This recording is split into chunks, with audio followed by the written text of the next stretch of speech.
Median versus altitude. These two are the super common terms that you will find in the chapters based on geometry. बहुत सारे बच्चे बहुत बार इन दोनों terms के बीच में फंस जाते हैं.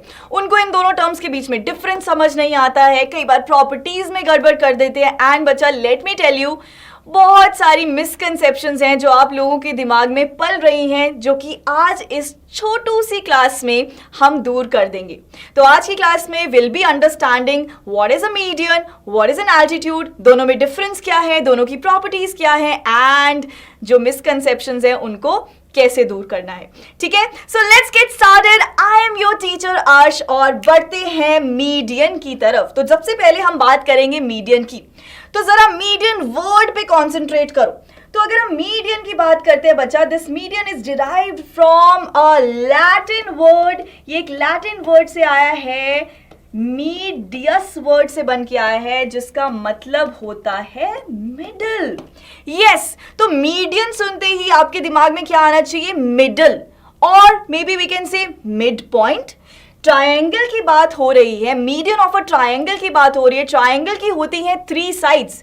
तो क्यों ना मैं ऐसा बोल दूं कि मीडियन क्या करेगा, इस ट्रायंगल की हो सकता है साइड को क्या कर दे? बाइसेक्ट कर दे, मतलब 2 इक्वल पार्ट्स में डिवाइड कर दे. तो अब मीडियन की डेफिनेशन देखते हैं कि मीडियन क्या होता है. कुछ भी नहीं है बच्चा, एक सिंपल सी लाइन सेगमेंट है जो कनेक्ट करती है mid point of the triangle को ऑपोजिट वर्टेक्स के साथ. तो जिस साइड पे आप मिड पॉइंट बनाते हो ना, उस साइड के ऑपोजिट जो वर्टेक्स रहेगा, उन दोनों को जब आप ज्वाइन कर दोगे तो you will get a median. That is called a median. ठीक है, so very simple definition we have over here is line segment joining the mid point of the side with the opposite vertex. Now in this particular triangle, where can you see the midpoint, ma'am? This D is the midpoint because it is dividing this side BC into 2 equal parts, that is BD and DC. हम यहाँ पे बोल सकते हैं BD is equal to DC क्योंकि D is the midpoint. Now if I join this midpoint to the opposite vertex, तो किसका midpoint बना रहे हैं यहाँ पे? BC का midpoint बना रहे हैं. अब उसके opposite में कौन सा vertex है? ए है, और इन दोनों को जब मैं ज्वाइन करूंगी मुझे मिल जाएगा median. So yes, that is median. कितना सिंपल है. तो हमेशा दिमाग में याद रखने के लिए ये सोचना कि मैम मीडियन कहां से बना होगा? मिडल से बना है. तो मिडल मतलब mid point of the side of the triangle. तो बस उस मिड पॉइंट को हमने ज्वाइन करना है ऑपोजिट वर्टेक्स के साथ. तो आप हमेशा बोल सकते हो कि median always bisect the side of the triangle जिसके ऊपर वो बनता है. Easy peasy lemon squeezy. अब let me ask you a simple question. Ma'am अब ट्राइंगल है, ट्राइंगल की है 3 साइड्स. तो जल्दी से मुझे बता दो कमेंट सेक्शन के अंदर कि मीडियन कितने हो सकते हैं एक ट्राइंगल के अंदर. कौन मुझे बताएगा? I know you know the answer and it is a very simple question that I am asking you. Does a triangle have only 1 median? The answer to this question is definitely no. Since a triangle has 3 sides, तो triangle के 3 medians होंगे. Correct. तो जल्दी से देखते हैं वो 3 medians कैसे बना सकते हो. फर्स्ट हमने D को मिड पॉइंट बनाया था, है ना. अगर हम यहाँ पे मिड पॉइंट्स देखें तो D is the mid point of side BC, E is the midpoint of side AC and this F is the midpoint of side AB. तो बस इन तीनों मिड पॉइंट से ऑपोजिट वर्टेक्स पे जो आप लाइन बना दोगे, उन लाइन सेगमेंट्स को ज्वाइन कर दोगे तो मीडियन बन जाएगा. तो हमारे पास कितने मीडियंस आ गए बच्चा? Can you identify these 3 medians? Very easy. First median is ma'am AD which is joining the A and D points, right? The second median we have is BE which is joining the E midpoint and the opposite vertex B. And the third median that we have over here is CF which is joining the midpoint F of side AB to the opposite vertex, that is C. ठीक है, तो एक triangle के अंदर 3 medians बन सकते हैं. अब जरा ध्यान से देखना. Observe carefully over here. What do you C?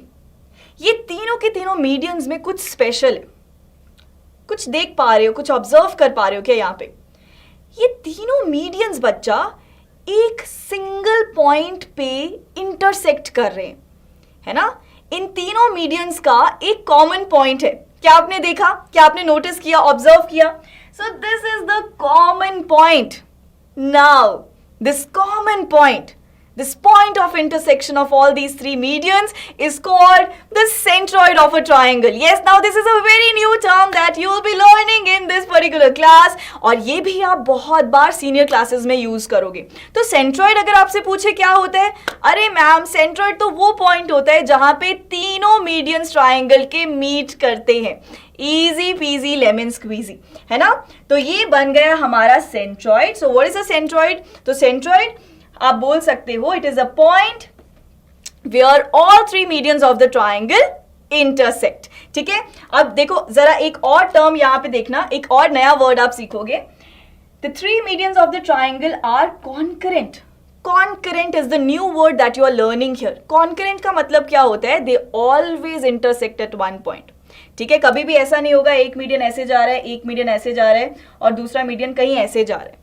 So these three medians will always intersect at one point. That's why they are called concurrent. यहां तक समझ में आया? तो मैम क्लियर है मीडियन क्या होता है? ट्राइंगल की साइड को बाइसेक्ट करता है और जहां पे तीनों मीडियंस मिलते हैं उस पॉइंट को हम क्या बोलते हैं? सेंट्रॉइड बोलते हैं. और सेंट्रॉइड को हम कैसे रिप्रेजेंट करते हैं? लेटर जी से रिप्रेजेंट करते हैं. कुछ नया सीखा? Clap for yourself and hit the like button. चलो अब आगे बढ़ते हैं ma'am. We are very excited to learn this new term, right? चलो now one more question for you all. Do you think that median also bisects the angle? अब तक मैंने बोला कि मीडियन जो है ट्राइंगल की साइड को बाइसेक्ट करता है. बाइसेक्ट बोले तो दो इक्वल पार्ट्स में डिवाइड करता है. बट क्या ये मीडियन जिस वर्टेक्स से बनाया जा रहा है उस वर्टेक्स एंगल को क्या दो इक्वल एंगल्स में डिवाइड करेगा? क्या लगता है? बहुत सारे बच्चे बोल रहे होंगे अब चैट बॉक्स में कि यस मैम, साइड को कर रहा है तो एंगल को भी करेगा. और कुछ बच्चे बोल रहे होंगे नो मैम.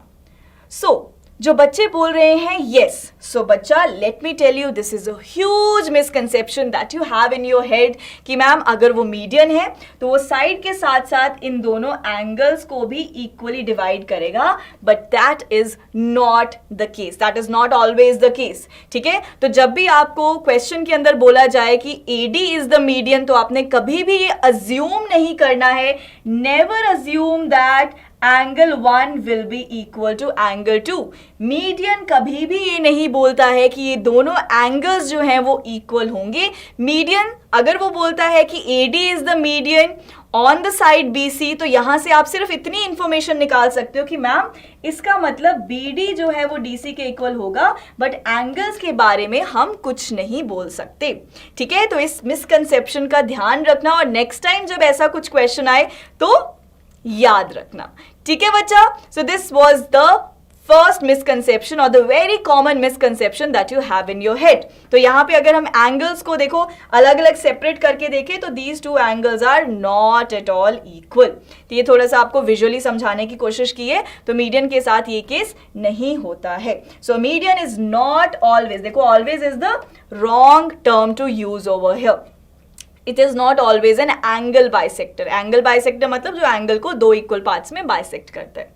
अब जल्दी से प्रॉपर्टीज देख लेते हैं मीडियन की क्या है. बहुत सारी प्रॉपर्टीज आपको ऑलरेडी पता चल चुकी है कि मीडियन क्या होता है. Median is the line joining the mid point and the opposite vertex of a triangle. Ma'am ये हमें समझ में आ गया. सेकेंड चीज हमने क्या देखा कि ma'am all three medians of the triangle are concurrent. बोले तो ma'am all three medians of the triangle will meet at a single point and that particular point is called the centroid of a triangle and that centroid is represented by the letter G. Correct. Very good. ये भी पढ़ लिया ma'am. And now this is a very important point. The median of a triangle will always lie inside the triangle. वो हमेशा triangle के अंदर लाई करेगा. तो अगर कोई भी आपके पास ट्राइंगल है, अगर मैं इस वर्टेक्स से मीडियन बनाऊं तो वो यहाँ पे मिड पॉइंट तक जाएगा. इस वर्टेक्स से मीडियन बनाऊं तो ये उसके मिड पॉइंट तक जाएगा.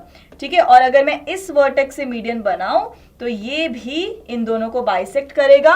ठीक है, तो ये तीनों की तीनों मीडियंस जैसे आपने ऑब्जर्व किया ये सारे के सारे ट्राइंगल के अंदर लाई करते हैं. And the last but not the least, median divides the triangle in the two equal areas. तो मतलब जब भी आप ट्राइंगल का एक मीडियन बनाते हो बच्चा, ये भी बहुत इंपॉर्टेंट प्रॉपर्टी है कि आपने ये मीडियन बनाया ट्राइंगल का, suppose AD is the median of triangle ABC on the side BC, तो यहां पे आप बोलोगे triangle ABD, the area of triangle ABD will be equal to the area of triangle ADC. This is very important. These two areas will be equal. ठीक है, तो median triangle को दो इक्वल एरियाज में डिवाइड करता है. Very important. Now I think यहां तक आपको मीडियन क्या है सब कुछ समझ में आ गया. ठीक है, अब बात करते हैं एल्टीट्यूड की. ये एल्टीट्यूड क्या है? अच्छा, एल्टीट्यूड को अगर याद रखना है तो अगर ऐसे समझो कि मतलब जब आप माउंटेन्स की बात करते हो, जब आप ट्रैकिंग करने जाते हो, तो क्या बोला जाता है कि यार एल्टीट्यूड कितना है ना, कि मैं कितनी हाइट पे जा रहा हूं. तो एल्टीट्यूड से माउंटेन्स को याद करके हाइट वाला फंडा याद रखना, कभी भी कंफ्यूजन नहीं होगा. मीडियन से मिड पॉइंट का फंडा याद रखना, एल्टीट्यूड से हाइट का फंडा याद करना, कोई भी दोनों टर्म्स में कंफ्यूजन नहीं होगा. और जब भी हम हाइट देखते हैं बच्चा, अगर सपोज मुझे अपना हाइट देखना है तो मैं अपने फीट से लेके अपने हेड तक बिल्कुल अगर वर्टिकली खड़ी हूं तब आप मेरी हाइट देख सकते हो. तो basically I am standing vertically, मतलब मैं 90 डिग्री के एंगल पे खड़ी हूं, मैं बिल्कुल परपेंडिकुलर खड़ी हूं टू द फ्लोर. राइट, ऐसा ही है. तो ध्यान में रखना, जब भी हम एल्टीट्यूड की बात करेंगे मन में सोचो कि यार हाइट की बात हो रही है और हाइट के लिए हमेशा हम परपेंडिकुलरली खड़ते हैं हाइट को कैलकुलेट करने के लिए. So what is the altitude of a triangle? Very easy. The altitude of a triangle corresponding to any side, किसी भी साइड पे बन सकता है, is basically the length of the perpendicular drawn from the opposite vertex. अब देखो triangle में कितने वर्टेक्स होते हैं? We all know that triangle has 3 vertices, right. तो एल्टीट्यूड जिस भी वर्टेक्स से बनाना है, you pick any of the vertex, आप वहां से एल्टीट्यूड बना सकते हो. यू पिक वर्टेक्स A और वहां से एल्टीट्यूड कैसे बनाओगे? You have to draw a line that is perpendicular to the opposite side of that vertex. So basically अगर मुझे सपोज A से परपेंडिकुलर बनाना है, so I have to draw a line, I have to draw this line which is perpendicular, मतलब which is making an angle of 90 degree with the opposite side to this vertex. ठीक है, तो ये कहलाया जाता है. सो यहाँ पे AD को बोला जाएगा altitude of the triangle ABC. Is it clear to everybody? I think ये वाला पार्ट सबको समझ में आ गया कि एल्टीट्यूड कैसे बनता है और एल्टीट्यूड को हाइट के साथ लिंक करना है और क्यों लिंक करना है, राइट? अब फिर से वही सेम सवाल जिसका आंसर अब सबको पता है कि क्या एल्टीट्यूड एक ही हो सकता है? ट्राइंगल में देयर आर 3 वर्टिसेस, तो एल्टीट्यूड भी हम 3 बना सकते हैं. किसी भी वर्टेक्स से आप एल्टीट्यूड बना सकते हो. बस ध्यान में रखना है वर्टेक्स से जब आप लाइन बनाओगे वो हमेशा परपेंडिकुलर होनी चाहिए, ठीक है, to the opposite side of that vertex. Okay, चलो अब फटाफट से एल्टीट्यूड्स आइडेंटिफाई करते हैं इस ट्राइंगल में. AD तो हमने देख लिया था. अगर मुझे सपोज B से एल्टीट्यूड बनाना है तो मैं B से एक लाइन बनाऊंगा that will be perpendicular to what? Perpendicular to the opposite side to this vertex B. B vertex की ऑपोजिट वाली साइड कौन सी है? AC. तो AC के ऊपर मैं परपेंडिकुलर ड्रॉप कर रहा हूं. सो BE is the altitude over here. BE is also called the perpendicular, but हम इसका टर्म यूज करते हैं एल्टीट्यूड. तो एल्टीट्यूड पता होना चाहिए दिमाग में कि वर्टेक्स से परपेंडिकुलर बना रहे हैं तो वो एल्टीट्यूड ही होगा. ठीक है, C से बनाना है तो मैम C को पकड़ा, C से हमने 90 डिग्री का एंगल बनाया ऑपोजिट साइड पे, तो ये भी हमारे पास एक एल्टीट्यूड बन जाएगा CF. So I hope altitude कैसे बनाते हैं और क्या होते हैं ट्राइंगल में ये आपको क्लियर है. अब एक और चीज़ आपको फिर से दिमाग में रखनी है और ध्यान रखनी है. यहाँ पे भी आप एक चीज़ नोटिस कर रहे हो, जैसे हमने मीडियंस के केस में नोटिस किया था. हमने देखा था कि मीडियंस जहाँ पे जिस पॉइंट पे मीट करते हैं उसको क्या बोला था? सेंट्रॉइड बोला था, करेक्ट. तो ऐसा भी कुछ स्पेशल नाम होना चाहिए ना उनका जहाँ पे एल्टीट्यूड्स मीट करे. अगर एल्टीट्यूड्स का भी अगर यहाँ पे आप देखो ध्यान से, so altitudes are also concurrent, right? They are meeting at one single point. Means all 3 altitudes of a triangle are also concurrent, right? वो एक पॉइंट पे मीट कर रहे हैं, they are intersecting at one point. So इस point का special नाम होना चाहिए. जैसे मीडियंस जहाँ पे मिलते हैं हमने सेंट्रॉइड बोला, तो जहाँ पे एल्टीट्यूड मिलते हैं हम उस पॉइंट को बोलते हैं ortho centre. very important and very common term that you are going to encounter in your higher classes. So make sure सबको ऑर्थो सेंटर के बारे में पता है और अपने फ्रेंड्स से भी पूछना. यहाँ तक सब कुछ समझ में आ रहा है तो do hit the like button and do appreciate what we are doing over here in the comment section. और अगर आपको कुछ नया चाहिए तो वो भी comments में बताना. चलो मैम, ऑर्थो सेंटर भी समझ में आ गया. where all three altitudes of the triangle meet. ठीक है, फिर से सेम डेफिनेशन है. Three altitudes of the triangle वो भी कॉन्करेंट होते हैं, मतलब वो एक पॉइंट पे इंटरसेक्ट करते हैं और ऑर्थो सेंटर को हम रिप्रेजेंट करते हैं लेटर ओ के साथ. Easy peasy lemon squeezy.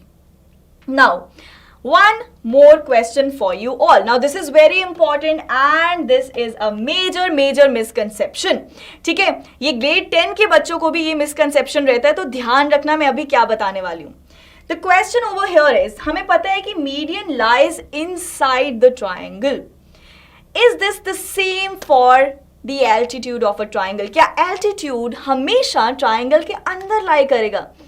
Ma'am अभी तक तो हमने यही देखा है ना, ये आपने 3 एल्टीट्यूड्स बनाए हैं और ये तीनों ट्राइंगल के अंदर हैं, तो इसका आंसर तो यस होना चाहिए, right? Most of you must be saying yes in the chat box right now, है ना? But the answer to this question is no. Yes, it is not always the case. Yes, altitudes can lie inside the triangle but not always. But ma'am बताओ कौन सा ऐसा triangle होता है जिसमें altitude जो है ट्राइंगल के बाहर बन रहा है? बना के बताओ ना, ऐसे क्यों बता रहे हो? बिल्कुल बना के बताएंगे बच्चा. So there are 2 types of triangles that you have already studied in the triangle chapter. acute triangle, obtuse triangle. Acute triangle क्या होता है? जिसमें all 3 angles of a triangle are less than 90 degrees. What is an obtuse triangle? Obtuse triangle in which all भी नहीं बोलेंगे, obtuse में बोलते हैं एक एंगल अगर ट्राइंगल का ग्रेटर देन 90 हो जाता है तो उस ट्राइंगल को ऑब्ट्यूज ट्राइंगल बोल दिया जाता है. मुझे पता है, ये सबको पता है, बट अब जरा एल्टीट्यूड बना के देखें. चलो बनाओ मेरे साथ. ABC एक ट्राइंगल है, angle A is also less than 90, angle B is also less than 90, angle C is also less than 90. और आपने ऑब्जर्व किया. Now if I draw the altitudes, तो B से एल्टीट्यूड बनाएंगे और अगर मैं C से एल्टीट्यूड बनाऊंगी, so these 3 altitudes are definitely lying inside the triangle.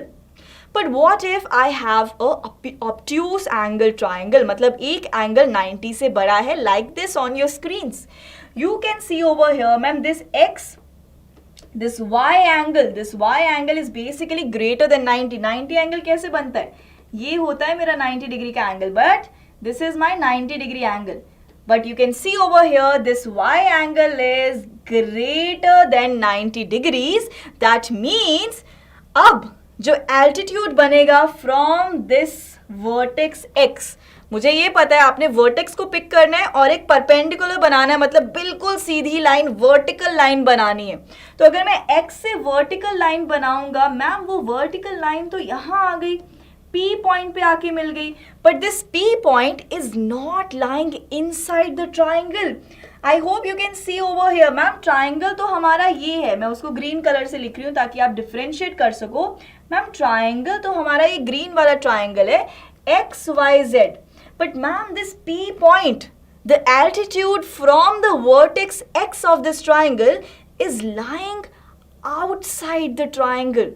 Now this is the case for obtuse angle triangle. So in an obtuse angle triangle जो altitude है वो triangle से बाहर भी हो सकता है.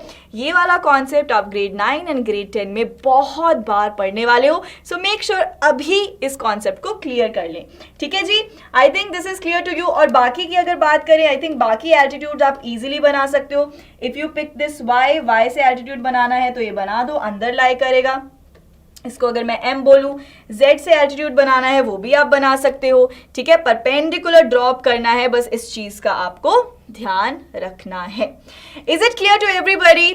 ठीक है, सो ये ध्यान रखना, this is a very common misconception. तो बहुत बच्चों को समझ नहीं आता कि मैम एल्टीट्यूड बाहर भी बन सकता है, कैसे? तो कैसे बनता है वो मैंने आपको समझा दिया. ठीक है, अब I have a very interesting question for you all, और इस पे आप सबने रिसर्च करना है. Now we know that an altitude can lie outside the triangle in case of an obtuse angle triangle, correct? But the question over here is, can you tell where the orthocenter will lie in the case of the obtuse angle triangle. Now I am asking you a question. अगर आपके पास ये obtuse angle triangle है तो जल्दी से बता दो orthocenter कहाँ पे lie करेगा.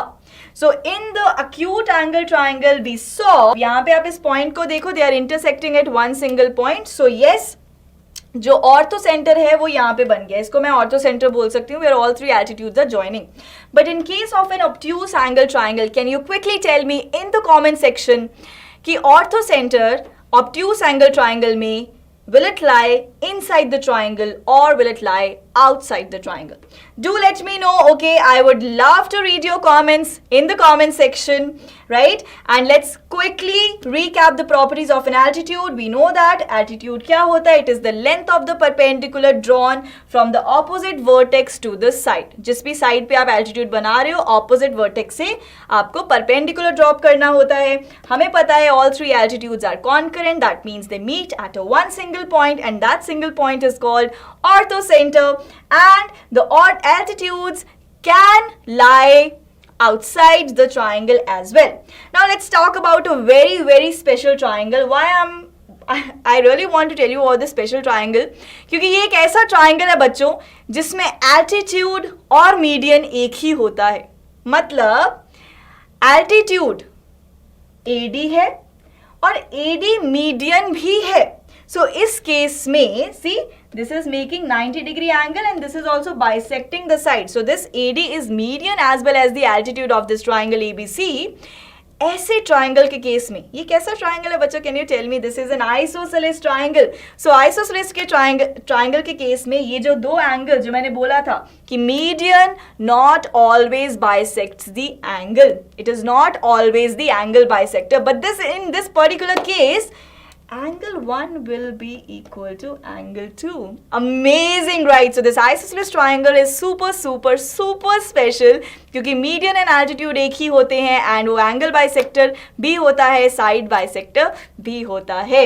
So I hope this class was super duper clear to you all and इस छोटे से सेशन में आपको सारे फंडे क्लियर हो गए हैं. मीडियन क्या होता है, एल्टीट्यूड क्या होता है, मिसकंसेप्शंस जिनसे बच के रहना है, and what are the properties of these two terms. Correct? So now with this note I am ending this class. So everyone make sure you like the class and do hit the subscribe button, and you know that we bring you the best quality content here on this channel, so go check it out, right?